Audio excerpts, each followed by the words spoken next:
अब कोई नो का भगवान ये नहीं कर सकता, हम नहीं मान सकते, भगवान जो चाहे सो कर सकते हैं। द्रौपदी की साड़ी बढ़ाई थी एक कपड़ा, और परमात्मा ने इस दास की लोहे की जाली बढ़ा दी। उसके बाद डंडोरा पीटना शुरू कर दिया, परमात्मा की महिमा का गुणगान शुरू कर दिया। अपनात्मा जैसे ये बुद्धि भ्रष्ट ऋषि हुए हैं, महर्षि दानंद जैसे नकली, इन्होंने भट्ठा बैठा दिया भगवान की महिमा का। इनकी क्या सिद्धांत है, सत्यार प्रकाश में लिखा, किसी ने प्रश्न किया कि क्या ये सच्ची बात है कि भगवान ने नरसिंह जी की हुंडी कैश कर दी थी? वो कहता नहीं, ये बकवास है सारी, भगवान कुछ नहीं कर सकता, किसी सेठ ने दे दिए होंगे 500 रुपये।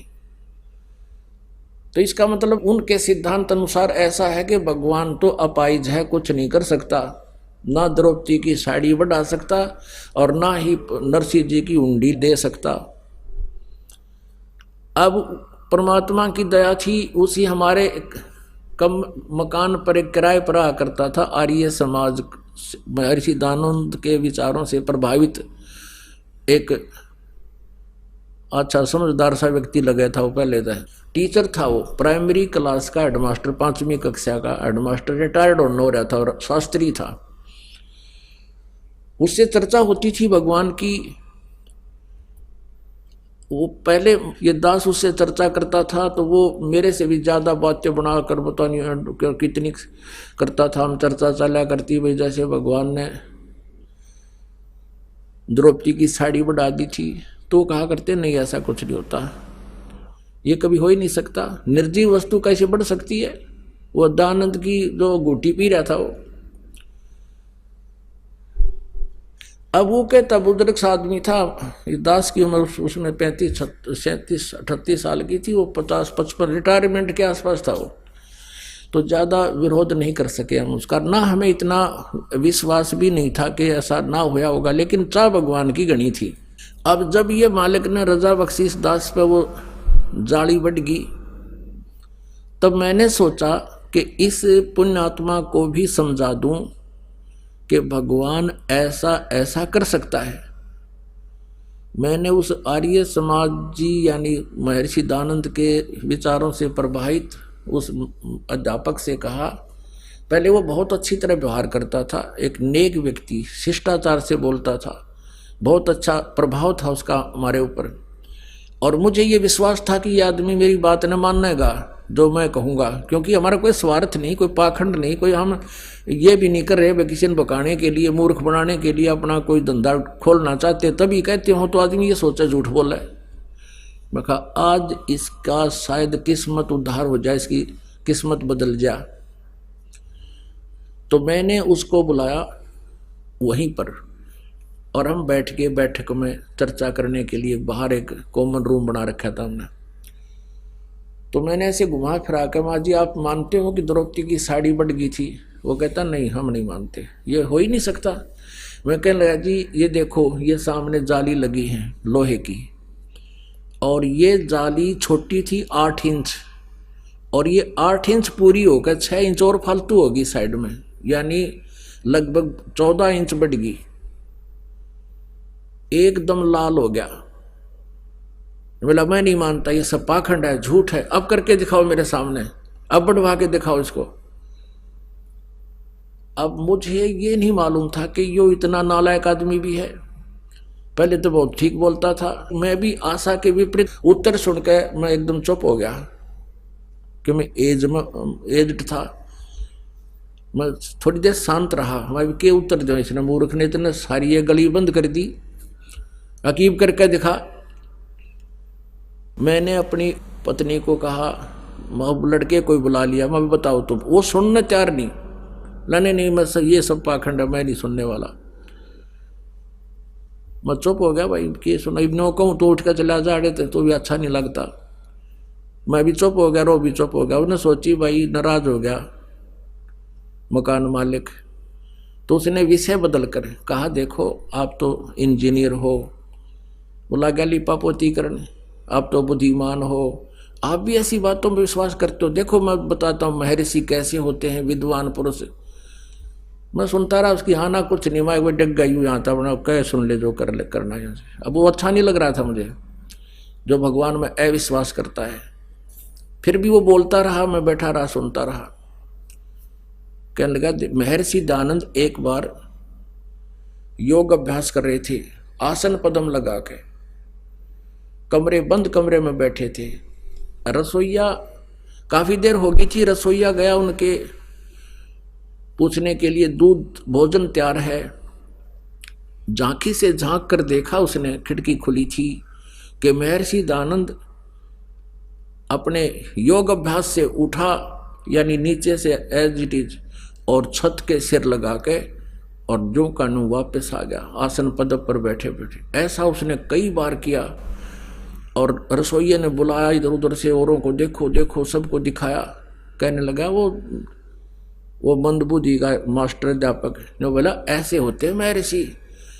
मैं बोला, कति झूठ 100 की 100 झूठ, तू करके दिखा मेरे को, जब मानू।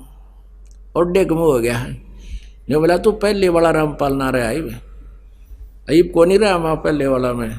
तो बता, तुम्हारे जैसे मूर्खा ही सारी मान्या करता मैं, अब कैसे मानूंगा मेरी आँखों के सामने। पाखड़ जब मैं कुछ इस धंधा खोल रहा हूँ, कोई इसके पीछे कोई पैसे लेता हूँ, दुनिया ने मूर्ख बना रहा हूँ, तेरी बुद्धि कहाँ जा रही है, माउट बड़ा आदमी हो गए तो। मांडा नहीं पर उठ कर चला गया, ऐसी गुट्टी पै रखी न दानंदर के ऐसे अज्ञानियों ने। अब परमात्मा कहते हैं, गुरुआ गांव बिगाड़े संतो, गुरुआ गांव बिगाड़े। और ऐसे कर्म जीव कहला दिए, ईव जड़े नहीं जाड़े।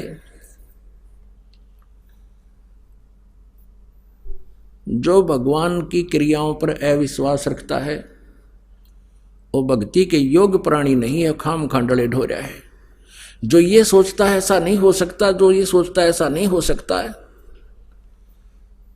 तो परमात्मा प्राप्ति असंग जन्म नहीं कर सकता। पुण्यात्माओं परमात्मा पर पूर्ण विश्वास करना पड़ता है। एक समय एक नगर में 2 साधक साधना किया करते थे। एक तो लगभग 40 वर्ष से साधना कर रहा था, लंबी लंबी दाढ़ी बढ़ गई थी, बड़े बड़े केश बड़े हुए थे, देखने से ऐसा लगता था जैसे महापुरुष बैठे हों।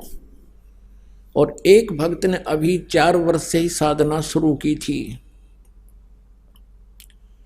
एक देवदूत आया करता था भगवान के पास से, विष्णु जी के पास से, और वो उन भक्तों के पास आकर चर्चा करता था।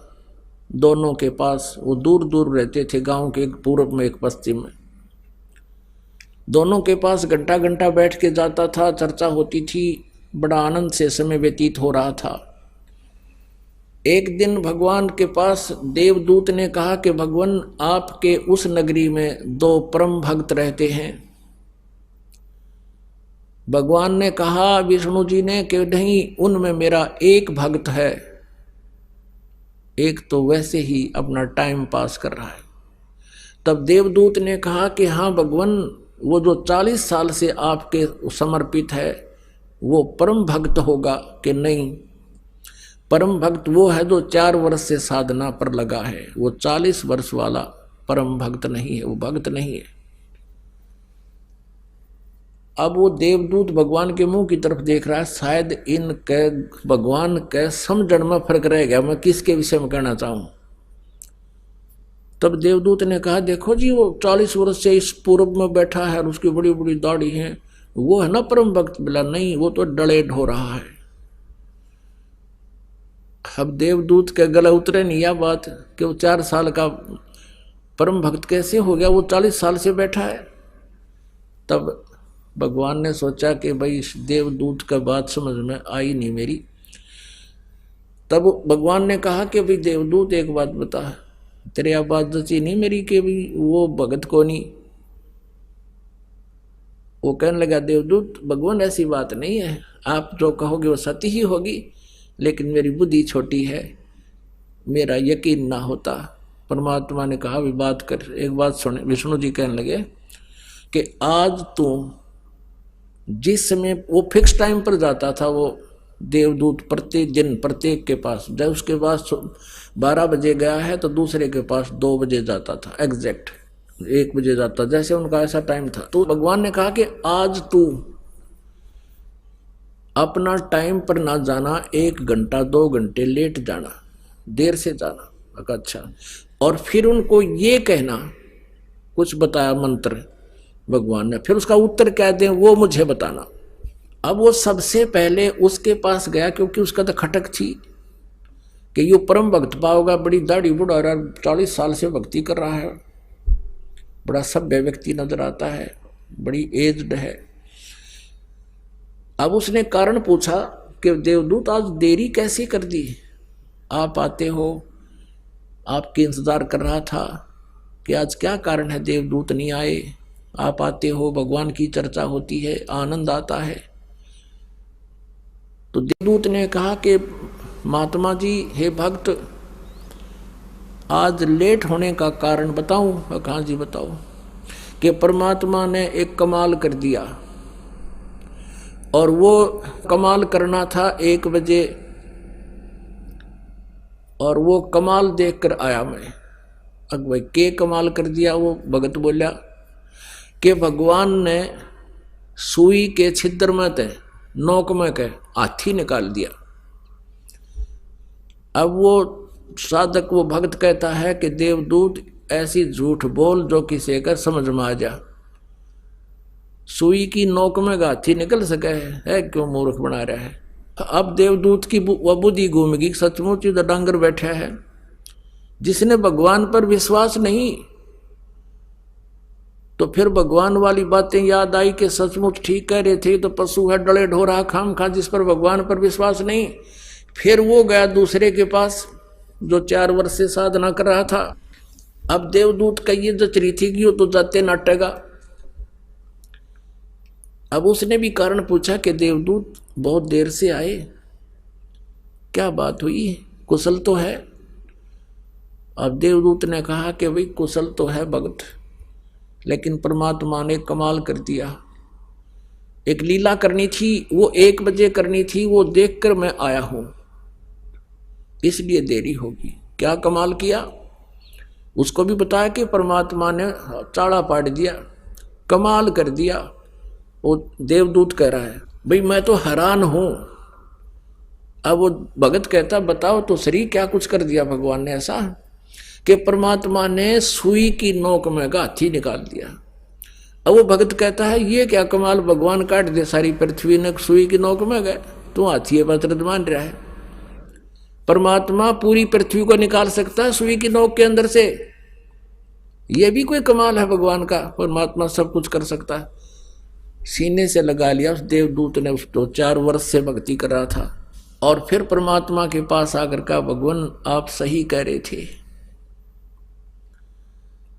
वो 40 साल वाला तो कति डले ढोरा डांगर बैठा है, और वो 4 साल के बालक ने ये उत्तर दिया प्रभु कि भगवान निकाल दे सारी पृथ्वी ने सुई की नोक में गया, तो बात है कुछ कोई ना।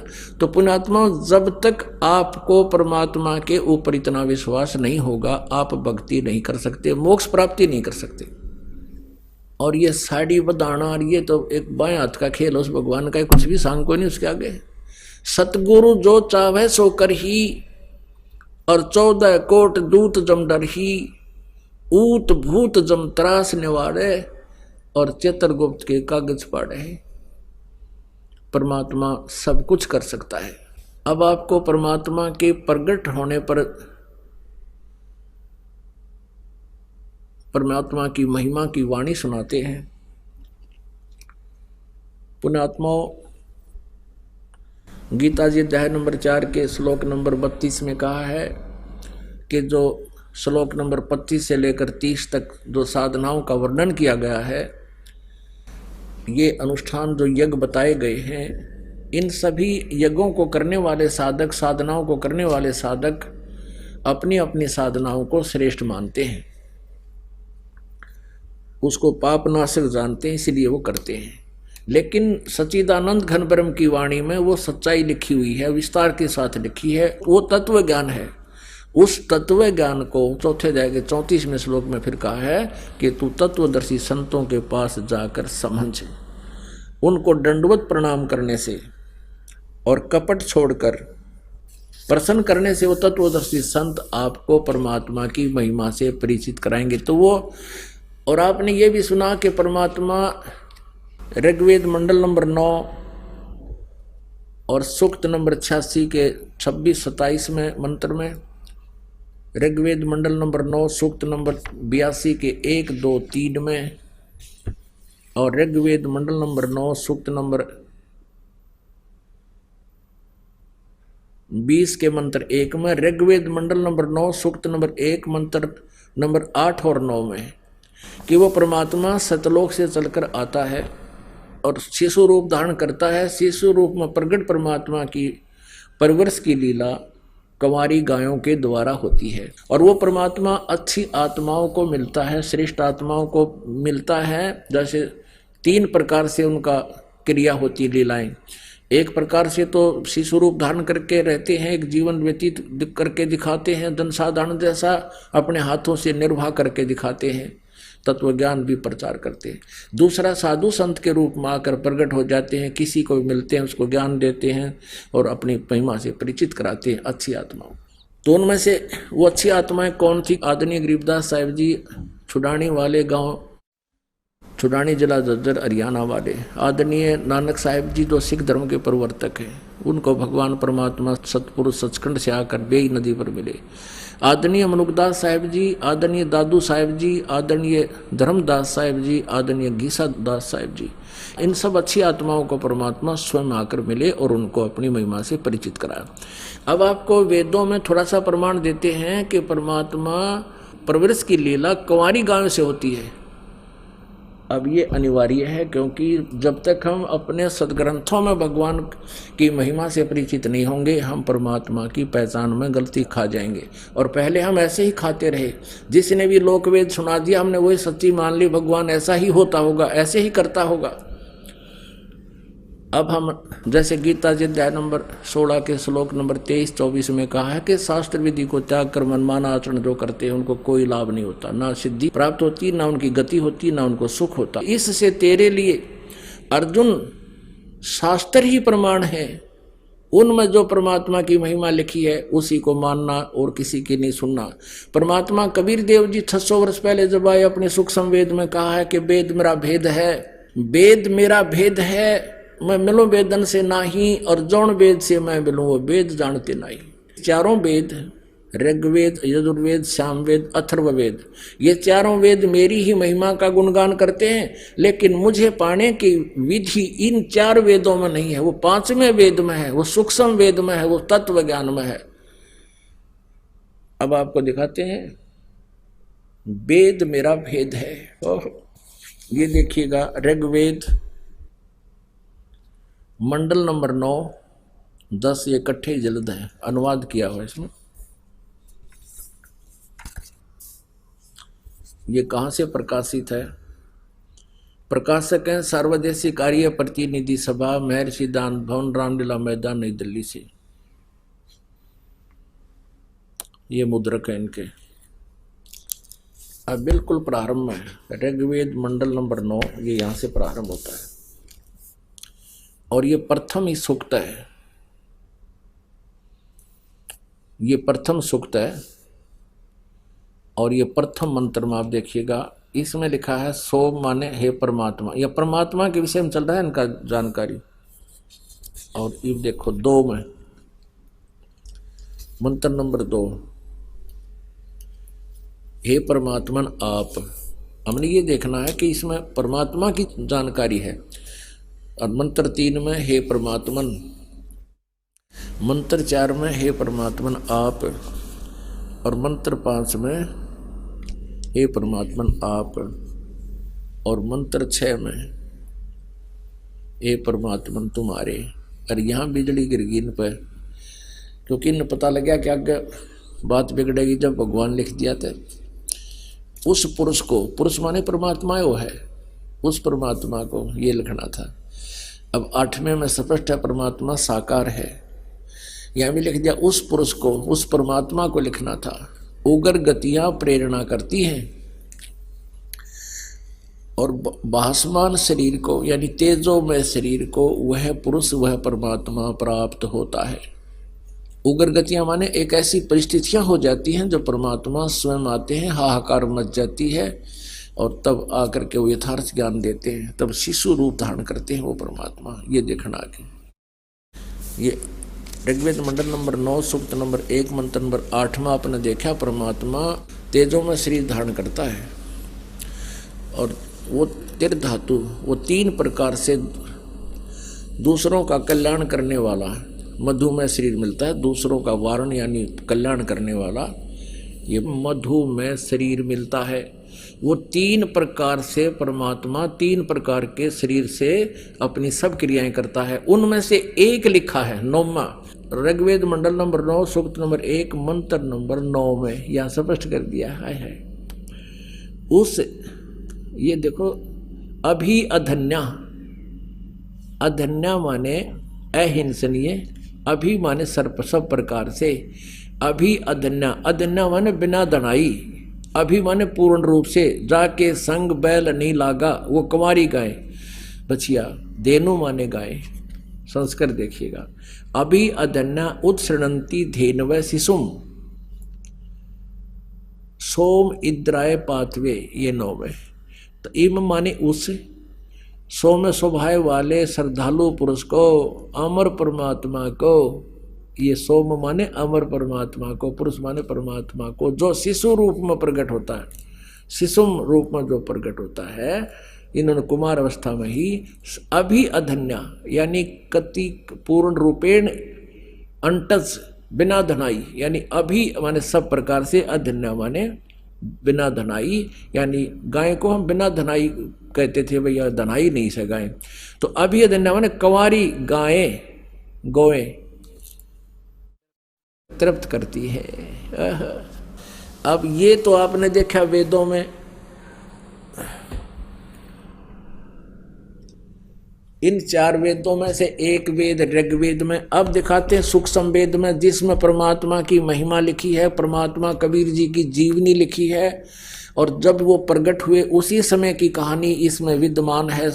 उसी समय से ये वेद तो हमने अब देखे हैं सन 2000 में, और ये लिखी है पहले से, यानी सन 1400 की लिखी हुई वाणी जो आज दास आपको दिखाने जा रहा, इसमें पहले ही लिखा है कि ऐसा हुआ था, ऐसे उस परमात्मा की परवरिश की लीला कुंवारी गाय से हुई थी। कुंवारी गाय जिसको कभी सांड ने छुआ ही ना हो, बैल ने, उसको कुंवारी कहते हैं। अंडरस्टूड है, वैसे तो कोई ज़्यादा डिफाइन करने की आवश्यकता नहीं, फिर भी दास की ये चेष्टा रहती है कि थोड़ा सा भी शंका रूपी कचरा ना रह जाए किसी के दिमाग में। ये देखिएगा, ये है कबीर सागर,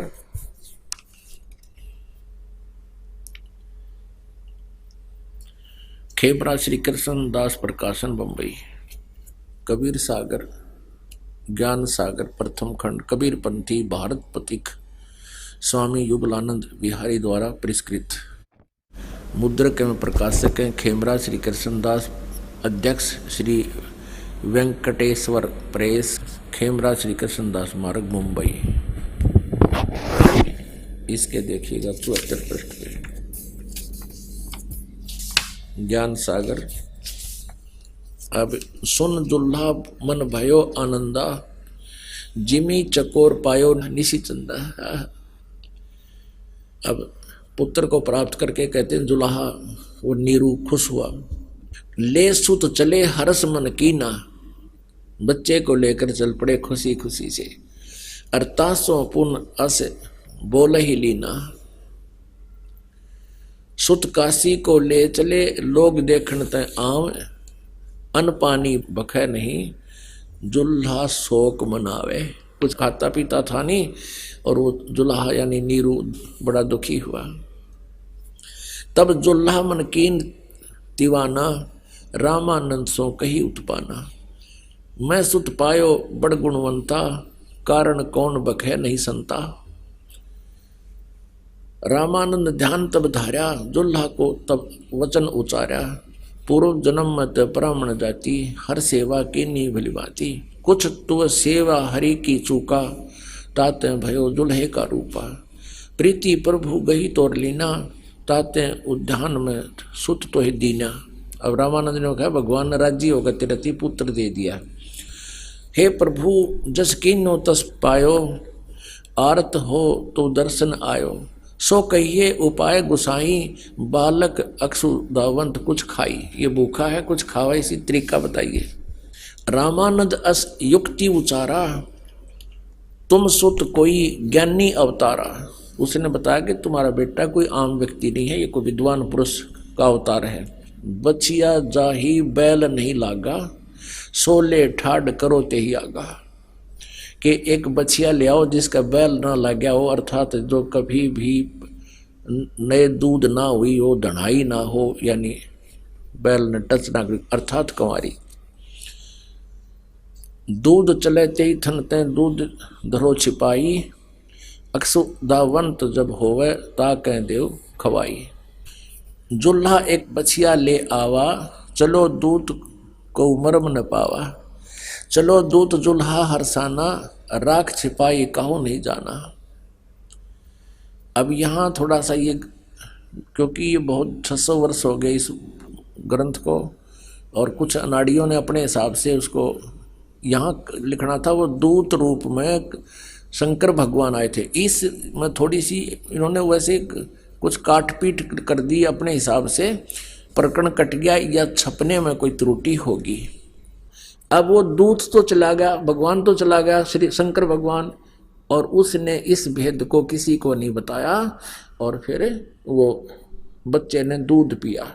अपने आत्माओं, भगवान श्री कृष्ण जी के बारे में जानकारी हमने उनकी जीवन लीला से ही प्राप्त ग्रहण की है कि उन्होंने ऐसी ऐसी लीलाएं की। ऐसे ही भगवान श्री रामचंद्र जी की लीलाओं से हमने श्री रामचंद्र जी की महिमा को जाना।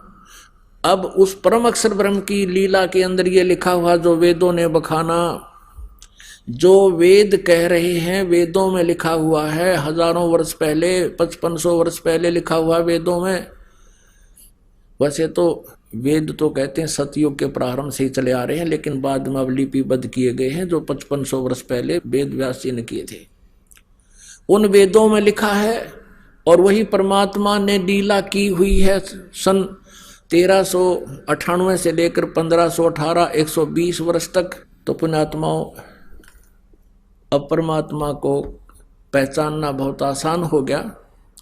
Kabir is God, Kabir is complete God. ये परमात्मा कबीर जो है ये पूर्ण परमात्मा है, ये सारी सृष्टि का रचनहार है। वेद इसकी गवाही दे रहे हैं, और आंखों देखा वो परमात्मा के संत गवाही दे रहे हैं। बोलो सतगुरुदेव।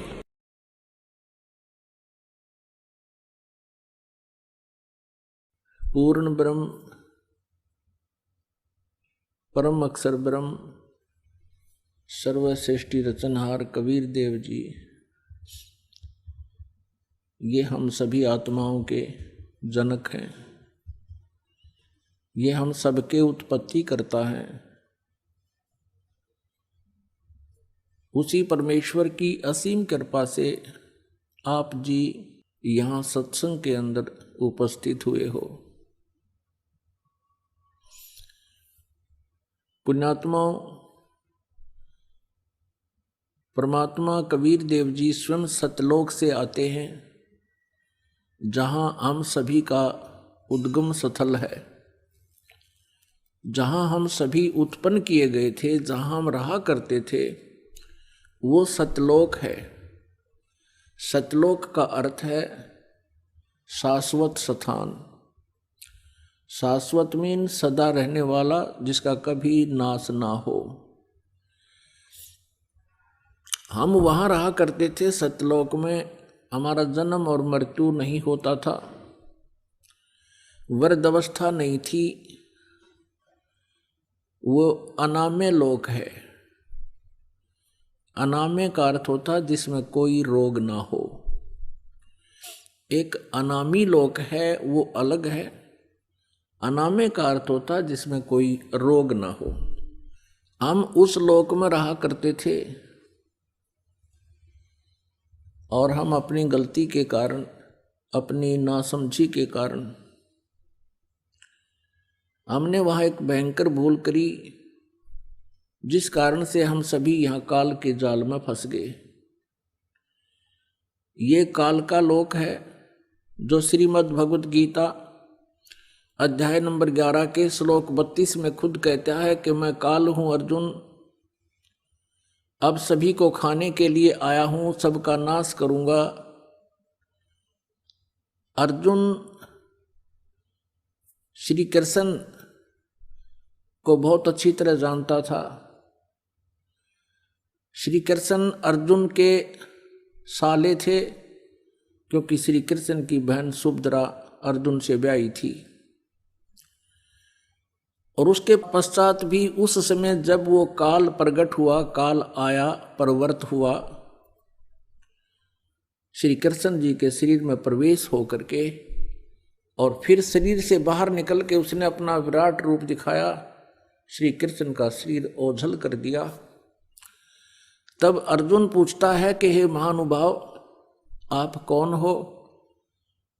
मैं आपसे अपरिचित हूं, मैं बहुत भयभीत भी हूं। इससे सिद्ध है कि वहां वो श्री कृष्ण जी नहीं थे, काल था। वो काल बोल रहा था। श्रीमद् भगवत गीता जी का ज्ञान इस काल भगवान ने दिया है श्री कृष्ण जी के शरीर में प्रवेश करके। तो वो स्वयं कहता है कि मैं काल हूं और अब प्रवृत्त हुआ हूं। यदि श्री कृष्ण गीता जी का ज्ञान दे रहे होते तो ये शब्द प्रयोग नहीं करते और न ही अर्जुन को ये पूछने की आवश्यकता पड़ती आप कौन है। ये वो काल है जो प्रत्येक कार्य, प्रत्येक कर्म ये धोखे से करता है, प्रत्येक को मिसगाइड रखता है, किसी को भी सत्य से परिचित नहीं होने देता। और गीता जी अध्याय नंबर 4 के श्लोक 5 और 9 में ये खुद कहता है, अर्जुन तेरे और मेरे बहुत जन्म हो चुके हैं, तू नहीं जानता मैं जानता हूं। मेरे जन्म और कर्म अलौकिक हैं।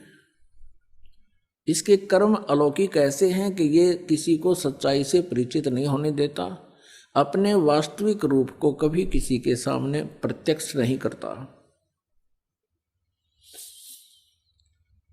ये काल है जिसके लोक में हम फंस गए हैं। और ये स्वयं अर्जुन कह रहा है, क्योंकि वो श्री कृष्ण मान रहा था उनको, कह रहा है कि हे भगवान, आप तो देवताओं को भी खा रहे हो। 11वें अध्याय के 21वें श्लोक में आप ऋषियों को भी खा रहे हो और वो आपसे ही मंगल कामना कर रहे हैं, प्रार्थना कर रहे हैं अपनी सुरक्षा की, आप उन्हें भी खा रहे हो।